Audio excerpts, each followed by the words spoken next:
เลือกสันนะทุกคนวันนี้เราก็จะไปตลาดไปกับบ่าวแอกิมื้อนี้เจ้าจะกินยังวันนี้เฮาก็สิไปตลาดเฮาเลยบ่บัตรนะเอาแล้วส่วนนี้ก็สำหรับคนลาวเฮาเนาะเวลาไปใช้ก็พกบัตรไปนำเด้อพี่น้องเดี๋ยวคุณพ่อเพิ่นสิตรวจเด้ส่วนนี้ก็ทางดาวเฮาก็บ่ต้องเปล่าส่วนนี้ก็ทางดาวเฮาก็แบบมาแรงแน่ช่วงมีข่าวทุกมื้อพี่น้องก็ผู้ใดมีบัตรมีหยังก็ไปหันไปนี่ก็พกบัตรไปมันจังบ่เสียเวลาเฮาว่าซี่นะต้องเสียเวลามาเอาว่าซี่นะนั่นแหละพี่น้องบรรยากาศยามมื้อแลงก็สิประมาณนี้พี่น้องชีวิตในเมืองใหญ่และเฮาก็สิไปตลาดไปซื้อกับข้าวมื้อนี้จะว่าจะสิเลี้ยงหยังมื้อนี้สิซื้อ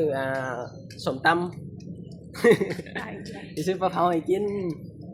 บ่ล่ะกินบ่ปลาเผากินอย่าสั่นได้ตะกองสั่นมือกล่องแล้ววะซื้อปลาเผามากินพี่น้องเอ้ยบ่ว่าสิกินอีหยังเนาะ